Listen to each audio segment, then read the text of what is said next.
On the outside, Michael and Laura Bennett looked like the picture of middle-class normalcy. They lived in a quiet Illinois neighborhood, in a modest two-story home with a trimmed lawn and a neat garden. To their neighbors, they were unremarkable. Michael worked as an accountant. Laura worked part-time at a boutique. They waved politely, paid their bills on time, and never caused trouble. Ordinary, invisible. But behind closed doors, the Bennett's marriage was unraveling. Laura lived a secret life online, a world of late-night messages, fake personas, and forbidden conversations.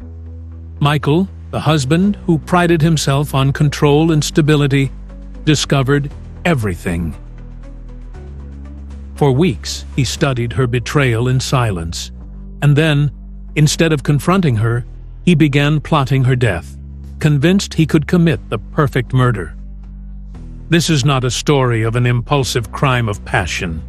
This is the story of a man who rehearsed every detail, who believed that with enough planning, he could erase betrayal and walk away free.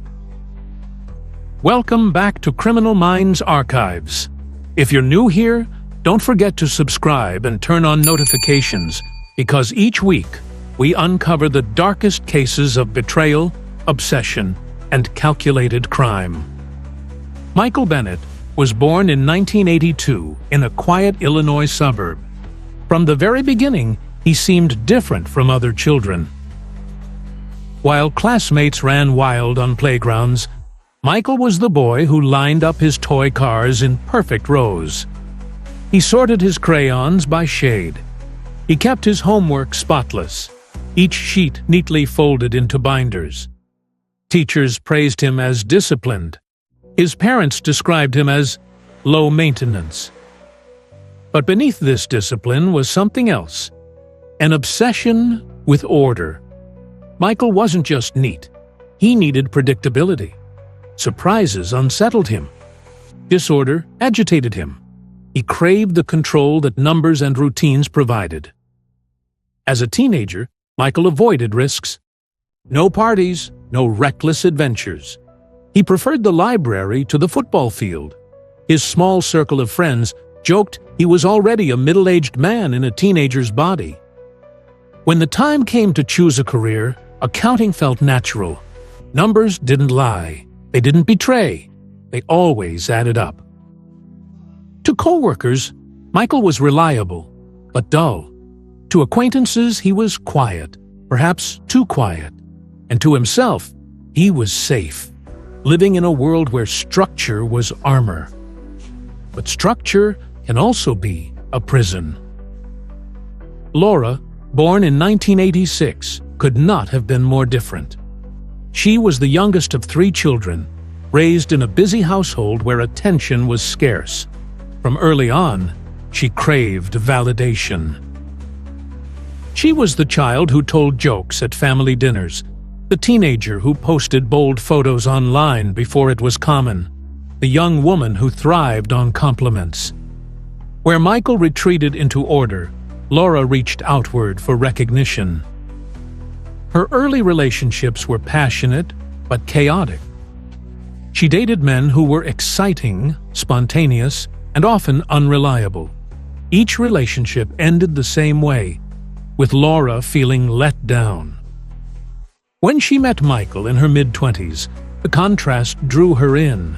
He was stable, dependable, a man who wouldn't disappear or betray her. He offered her the security she thought she needed. Michael was captivated by Laura's energy. She pulled him out of his shell, made him laugh, made him feel alive in ways spreadsheets never could. Their courtship was quick. Their marriage soon after. For a time, it worked. Michael's order balanced Laura's restlessness. Laura's charisma softened Michael's rigidity. But opposites that attract don't always stay aligned. At first, the Bennetts seemed content. They took modest vacations, hosted quiet dinners, and built a life without major drama. To outsiders, they looked steady. But inside the home, tension grew. Michael's control, once comforting, became suffocating. He tracked every expense, criticized Laura's shopping habits, and questioned her need for new clothes or dinners out. For him, these were rational concerns. For her, they were stifling. Laura longed for excitement, for compliments, for a spark. Michael, absorbed in his work and routines, rarely provided it. He didn't notice the new hairstyle. He didn't comment on her new dress. The woman who once basked in attention now felt invisible in her own home. And so, Laura turned to the digital world. It began innocently, scrolling forums late at night, chatting about fashion, hobbies, and pop culture. But soon, she discovered communities where anonymity offered freedom, where she could be someone else. Laura created profiles under false names. One was Lacey, a carefree single woman who loved attention. Another was Bella, adventurous, bold, and unattached. Under these masks, she spoke to men who told her everything Michael didn't, that she was beautiful, exciting, and irresistible. What started as harmless fun grew into something darker. The chats became flirtatious, then explicit. Laura sent filtered photos, received them in return, and even engaged in late-night video calls. To her, it was a game, a secret escape, not real, not cheating, just pixels on a screen. But to Michael, once he discovered it, it would be the ultimate betrayal. Michael first noticed the change in small ways. Laura giggled at her phone late at night. She started sleeping with it under her pillow. She carried it everywhere, even into the bathroom. Her laughter was no longer shared with him. Her attention was somewhere else.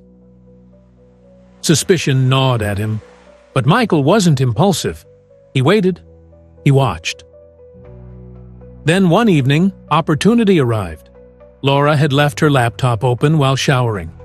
Michael sat down, telling himself it was just curiosity. Just a quick glance. What he found shattered him. Dozens of messages, hundreds of emails, photos, some innocent, others intimate. Entire conversations with strangers who knew his wife's secrets, but not his existence. Michael's chest tightened as he read. Here were men telling her she was beautiful, sexy, desirable. Words he hadn't spoken to her in years. Here were confessions, fantasies, promises, whispered across digital screens. Michael read for hours, then days, then weeks. He memorized her aliases, logged her conversations, tracked her every digital move. The betrayal cut deeper than if she had cheated physically. To Michael, Laura's secret life meant their marriage had been a lie. And worse, everyone but him had been in on the joke. But Michael didn't confront her. He didn't scream or cry. Instead, his humiliation hardened into something else. Cold calculation. For most people, discovering a spouse's secret life online would spark confrontation. Shouts, tears, maybe divorce. But Michael was not most people. He couldn't tolerate chaos. He couldn't accept unpredictability. And Laura's betrayal was the ultimate disruption. Every night, after Laura fell asleep, Michael returned to her laptop. He scrolled through chat histories, his pulse steady, his breathing even. The humiliation was sharp at first, but soon it dulled into something colder. He studied her messages as though they were numbers in an account. Each flirty remark was a debt. Each photo she sent was another entry in a growing ledger of betrayal. Michael was no longer just a husband. He was an investigator, an auditor, and his wife's life had become the account he intended to balance. Yet, he understood that open confrontation would not satisfy him. Shouting would only give Laura power. Divorce would brand him a failure. No, Michael wanted control, total control. And in his mind, there was only one way to reclaim it: murder. But not just any murder. It had to be untraceable, unprovable, undetectable. A crime where he would emerge untouched, the grieving widower, embraced by sympathy. The perfect murder. Michael didn't rush. He approached murder the same way he approached his career, with discipline, patience, and a meticulous eye for detail. At first, he considered the obvious: accidents, a fall down the stairs, a car crash staged in the dead of night. But each scenario seemed sloppy, vulnerable to investigation. Then he shifted to poison. The idea appealed to him immediately. Poison was quiet, invisible. It turned death into illness, blurred the line between natural and unnatural. Michael dove into research.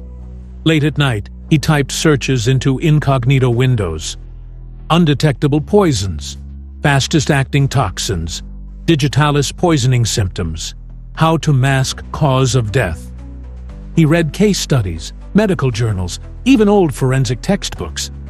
One name appeared again and again: foxglove. Foxglove was a common garden plant, tall, with bell-shaped flowers, beautiful, harmless-looking. Yet within its leaves and petals lurked digitalis, a compound that could fatally disrupt the heart. Too much caused nausea, dizziness, and cardiac arrest. To an untrained eye, it could mimic natural heart failure.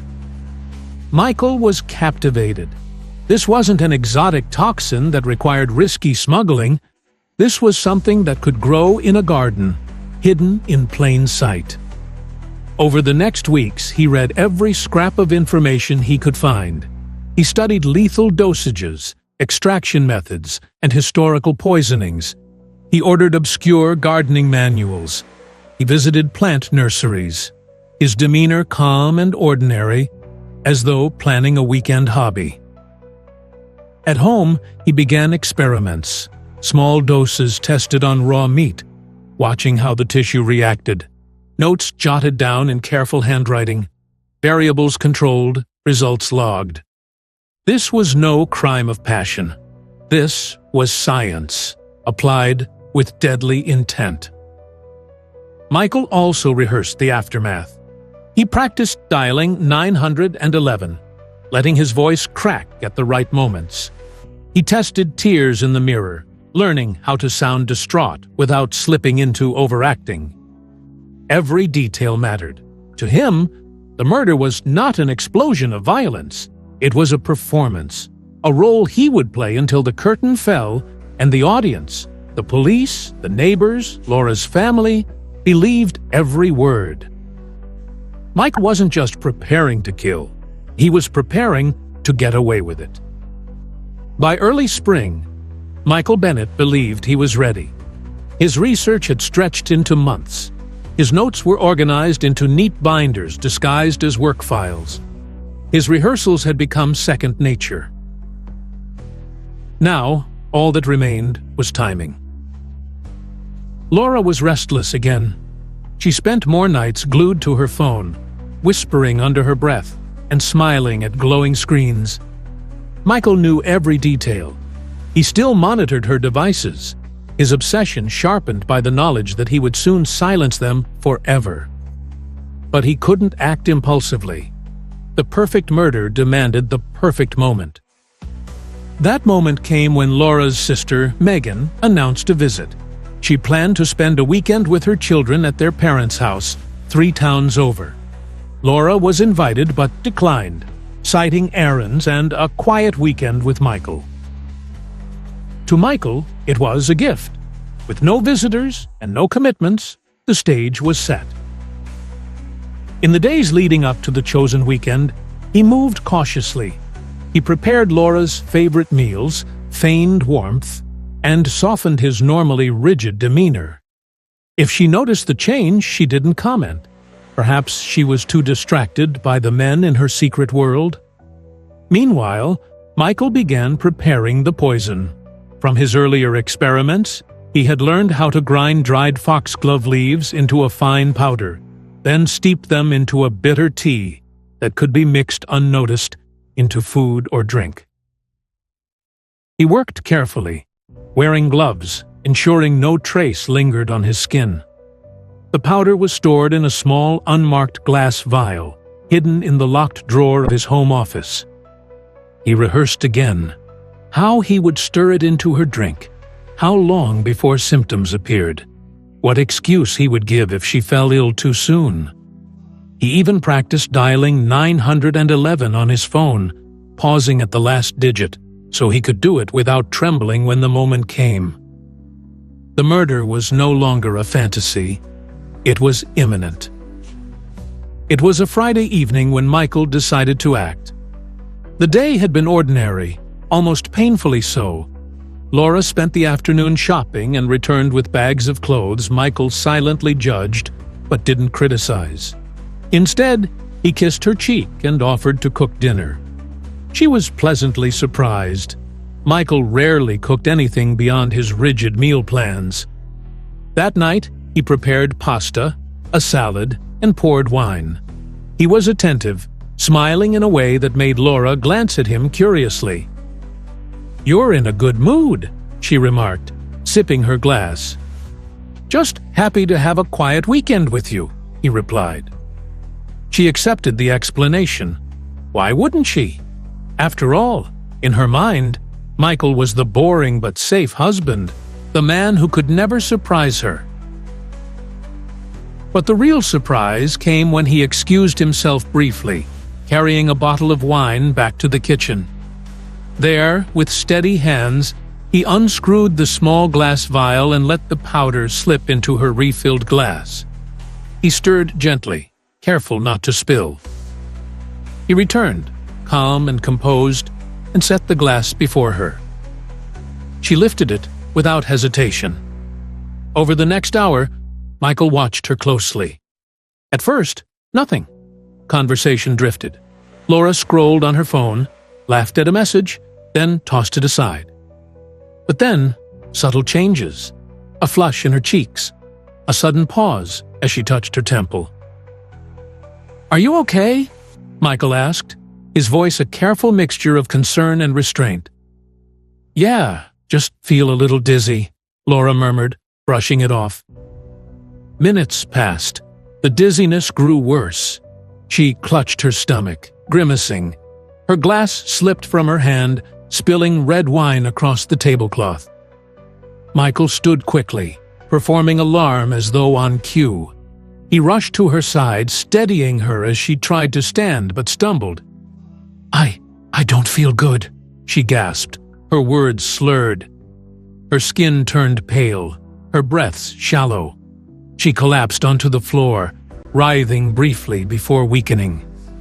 Michael held her, whispering frantic reassurances, though inside he was calm. He glanced at the clock, calculating how much longer until he should call for help. Too soon, and suspicion might linger. Too late, and he'd look careless. Finally, when her body convulsed violently, he reached for his phone. His voice cracked, perfectly rehearsed. 911. "Please, my wife. She just collapsed. She can't breathe. Please, hurry." As he waited for the ambulance, he stroked her hair, his expression carved in anguish. To anyone watching, he was a desperate husband. To himself, he was the architect of perfection. By the time paramedics arrived, Laura was unresponsive. They attempted resuscitation, rushing her to the hospital. Michael followed, his mask never slipping. "Oh." And when the doctors delivered the inevitable news that Laura had gone into cardiac arrest and could not be saved, Michael collapsed into a chair, burying his face in his hands. The performance was flawless, or so he thought. At first, Laura's death appeared unremarkable. The emergency room doctors attributed it to sudden cardiac failure. A tragedy, but not an anomaly. She was young, but not impossibly young. Sudden arrhythmias sometimes struck without warning. Michael knew this. He counted on it. He played his role convincingly, thanking the doctors through sobs, clutching Laura's hand as though his world had just collapsed. The hospital signed the preliminary cause of death as cardiac arrest. No autopsy was scheduled. Michael exhaled, believing his plan had worked. But then, something shifted. It was Laura's sister, Megan, who first raised questions. She couldn't reconcile the idea of her vibrant, healthy sibling collapsing without warning. She pressed the attending physician, asking for more detail. Her persistence led to a quiet but crucial step: a referral to the county medical examiner. Reluctantly, an autopsy was approved. For Michael, it was the first crack in his carefully built wall. The autopsy revealed no obvious trauma. No strangulation, no bruising, no blunt force injuries. Her organs appeared healthy, but toxicology, routine in sudden unexplained deaths, told a different story. Traces of digitalis were discovered in her blood. At first, the toxicologist assumed a medical explanation. Digitalis was present in certain prescribed heart medications, but when they reviewed Laura's records, no such prescription existed. That was when the red flag was raised. The medical examiner's office alerted the police. A potential poisoning case was now open. Detectives began quietly building a profile. They interviewed family, co-workers, friends. Who could have access to digitalis? Who might want Laura dead? It didn't take long before Michael rose to the surface. On paper, he was the grieving husband. But those closest to Laura described a marriage under strain. Friends mentioned her online activities, the secrecy she kept from him. Family noted Michael's rigid personality, his need for control. And then came the digital trail. Forensic technicians obtained a warrant for Michael's devices. On his laptop, despite his careful deletions, fragments of search queries lingered. Digitalis, lethal dose. Foxglove, heart failure. How long digitalis stays in system. Even how to make poisoning look natural. The traces were damning.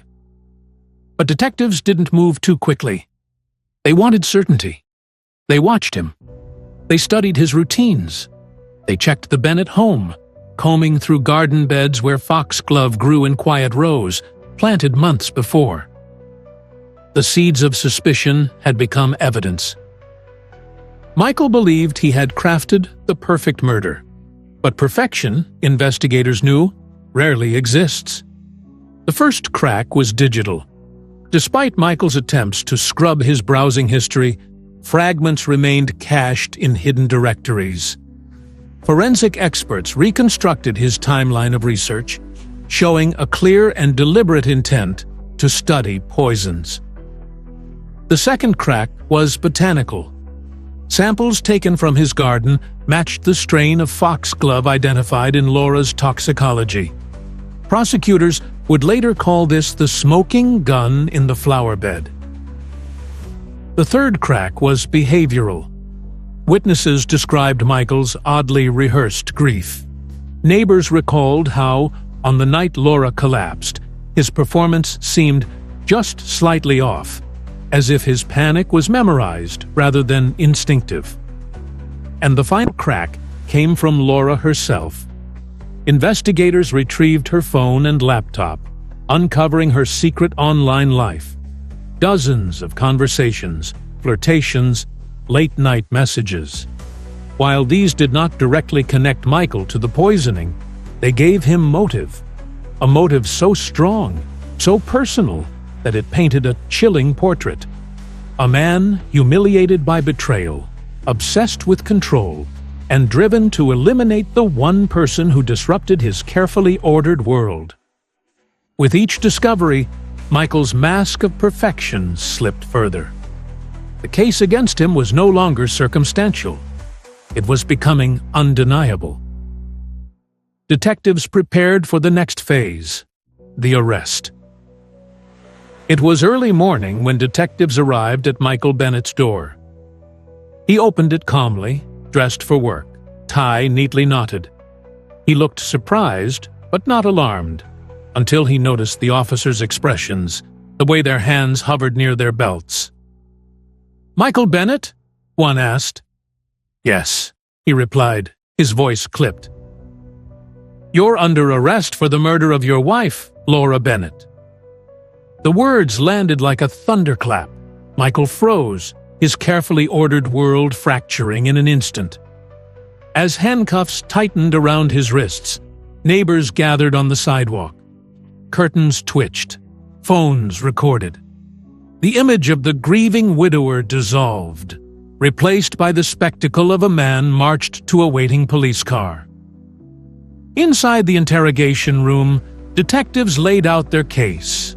They presented the toxicology report, the cached searches, the foxglove from his garden, the testimony of friends and family. Michael listened, impassive at first, his jaw set. But as the evidence mounted, cracks appeared in his composure.